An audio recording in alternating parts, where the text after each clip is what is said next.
Halo sedulurku kabeh, dimanapun kalian berada, semoga Allah selalu melimpahkan rezeki buat kita semua. Masih bersama Haya Channel, channel tentang kehidupan yang beragam warnanya. Kembali pada konten dari masa ke masa. Pada video kali ini, kita akan membahas peristiwa penting Nahdlatul Ulama, dari lahir hingga kini. Simak terus sampai selesai ya. Tentunya subscribe dulu dong, bagi yang belum. Mumpung subscribe itu gratis loh. Aktifin loncengnya, klik like, tulis komen dan share ke teman-temanmu.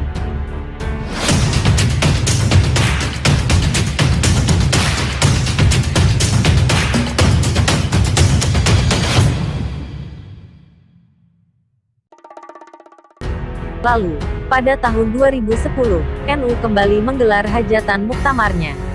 Kali ini berlangsung di Makassar. Pada muktamar ini, ISNU, Ikatan Sarjana NU, ditetapkan sebagai salah satu BANOM. Meski ISNU sudah berdiri sejak tahun 1999. Selain itu, NU juga melahirkan lembaga baru bernama LPBI-NU. Lembaga Penanggulangan Bencana dan Perubahan Iklim NU. Di tahun 2012, terjadi Munas Alim Ulama yang berlangsung di Cirebon. Salah satu rekomendasinya ialah agar pilkada tidak dipilih secara langsung, karena begitu banyaknya money politik. Pada tahun 2014, Munas Alim Ulama terselenggara di rumah sendiri, yakni kantor PBNU. Setahun kemudian, tahun 2015 hajatan NU, yakni Muktamar dilangsungkan. Yang menjadi tuan rumah yakni Jombang. Ini ibarat NU sedang mudik untuk pertama kali. Karena para pendiri NU berasal dari Jombang. Meski di hadapan para founding father NU, kericuhan sempat terjadi. Sampai Kiai Haji Mustofa Bisri menangis dan memohon kepada muktamirin agar tidak mengotori keteduhan muktamar. Ketika saya mengikuti persidangan-persidangan yang sudah lalu,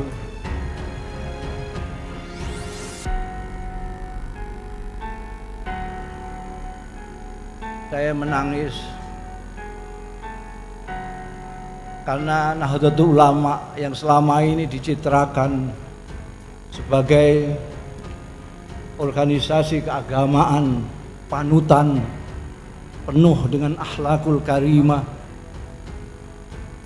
yang sering mengkritik praktek-praktek tidak terpuji dari pihak-pihak lain, ternyata digambarkan dalam media massa begitu buruk.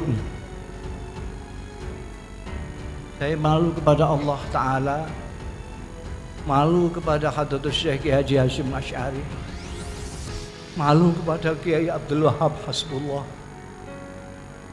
malu kepada Kiai Bisri Sansuri, malu kepada Kiai Romli Tamim dan pendahulu-pendahulu kita yang telah mengajarkan kita akhlakul Rasul sallallahu alaihi wasallam. Lebih menyakitkan lagi, pagi-pagi saya disodori koran headline mengatakan Muktamar NU gaduh, Muktamar Muhammadiyah teduh. La haula wala quwata illa billah. Saya mohon sekali lagi kita membaca suratul Fatihah dengan ikhlas. Kita sampaikan kepada junjungan kita Nabi Muhammad sallallahu alaihi wasallam dengan mengharap syafaatnya pada keluarganya, sahabat-sahabat, tabi'in, tabi'ut tabi'in, ulama amilin, aulia is-salihin dan ulama-ulama, khususnya ulama Nahdlatul Ulama dan wabil khusus Rais Am yang membuat saya menjadi punya posisi yang seperti ini, Kiai Haji Muhammad Sahal Mahfud. Mengapa beliau wafat sehingga saya harus memikul tanggung jawab yang sebesar ini? Maka saya minta pinjam telinga Anda sekalian sebagai pejabat sementara Rais Am. Doakan mudah-mudahan ini adalah terakhir saya menjabat jabatan yang tidak pantas untuk saya. Tapi senyampang itu saya masih mempunyai jabatan pejabat, sementara Rais Am, dengarkanlah saya sebagai pimpinan tertinggi Anda. Kalau tidak, lupakan omongan saya.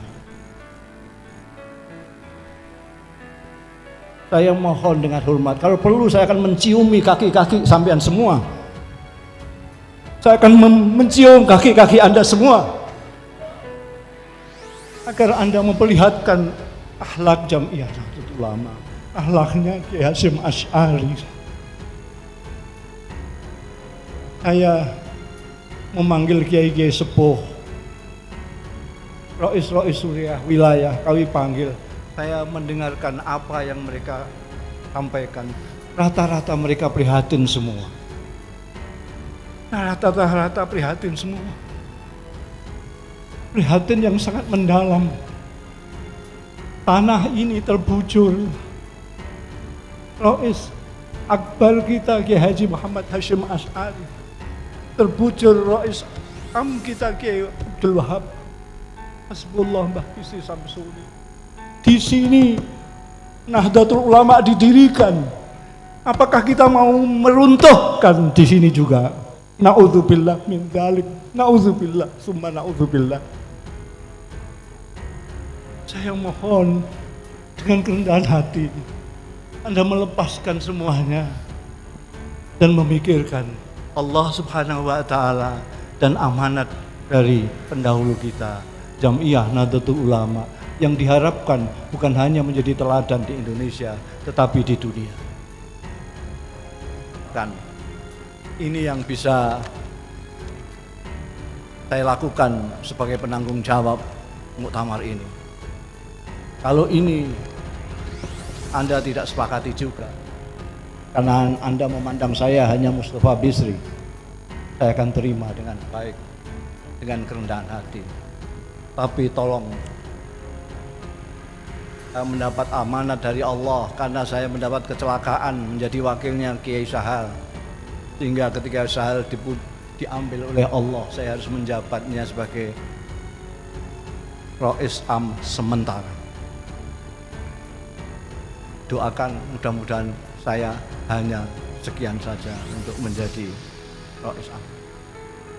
Tapi yang saya sampaikan betul-betul saya mengharap Anda perhatikan sebagai saya pejabat Rois Am. Kalau tidak, maka apa gunanya saya sampean kasih pejabat Rois Am segala macam. Lepaskan saja saya supaya saya jadi makhluk biasa, warga Nahdlatul Ulama biasa. Demikian, saya mohon maaf yang sebesar-besarnya. Saya sejak semalam belum tidur. Bukan apa-apa, karena memikirkan Anda sekalian.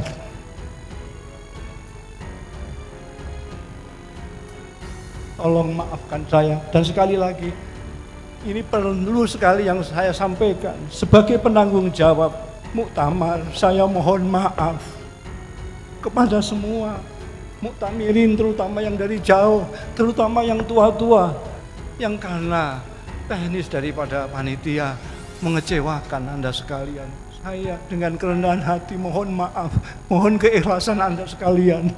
Maafkanlah mereka, maafkanlah saya sebagai kesalahan itu, kesalahan saya. Kesalahan saya sebagai penanggung jawab. Maka saya yang meminta maaf kepada Anda sekalian. Mudah-mudahan Anda merelakan hati untuk memaafkan saya. Anda bersudi memaafkan saya.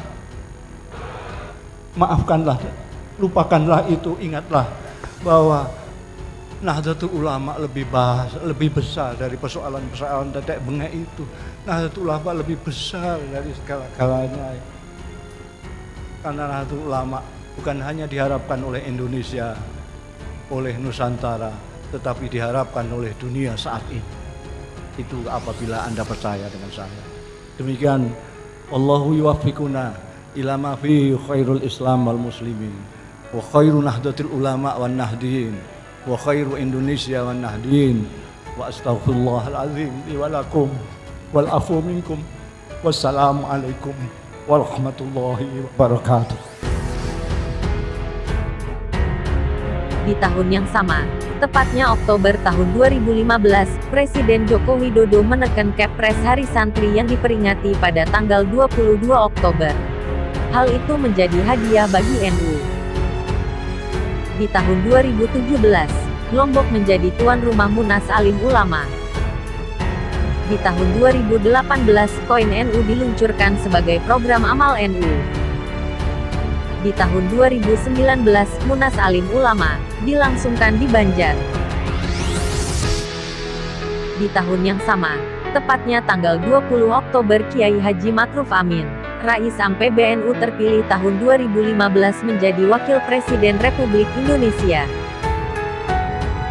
Pada tahun 2020, untuk pertama kalinya NU melaksanakan konferensi besar dengan cara online. Dalam konbes tersebut memutuskan untuk menunda Muktamar ke-34. Pada tahun ini pula NU melahirkan Serikat Nelayan NU, disingkat SNNU.